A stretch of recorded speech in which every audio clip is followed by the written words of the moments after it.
Welcome to Keep the Faith Ministry News. South Korea is under a heightened alert, assessing how the widening crisis in the Middle East could impact its national security after the unprecedented attack that Palestinian militant group Hamas launched against Israel.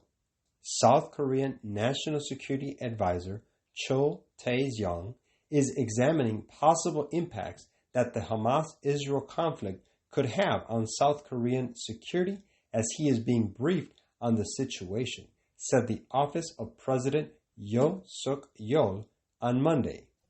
The Hamas attack against Israel on Saturday, the deadliest assault it experienced in 50 years, appeared to be expanding into a full-scale war on the third day of the conflict.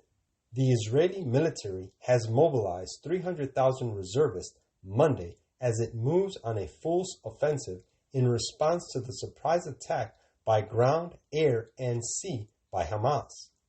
Israel is also imposing a complete blockade of the Palestinian-controlled Gaza Strip. South Korea condemned Hamas for its attack on Israel and expressed deep concern about civilian casualties.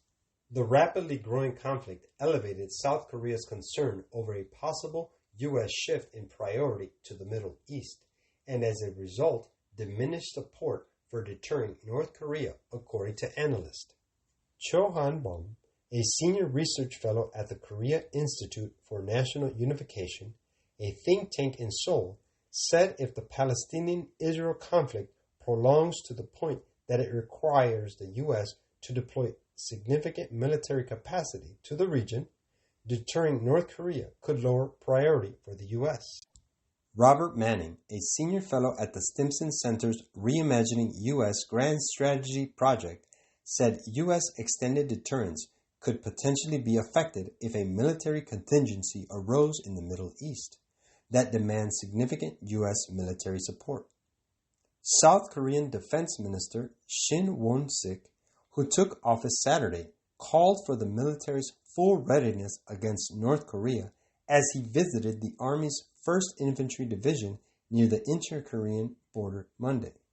North Korea's relations with Russia have been growing into close military cooperation as rail traffic across the borders of the two countries surged, indicative of possible arms transfers from Pyongyang to Moscow after Kim's meeting with President Vladimir Putin in Russia in September.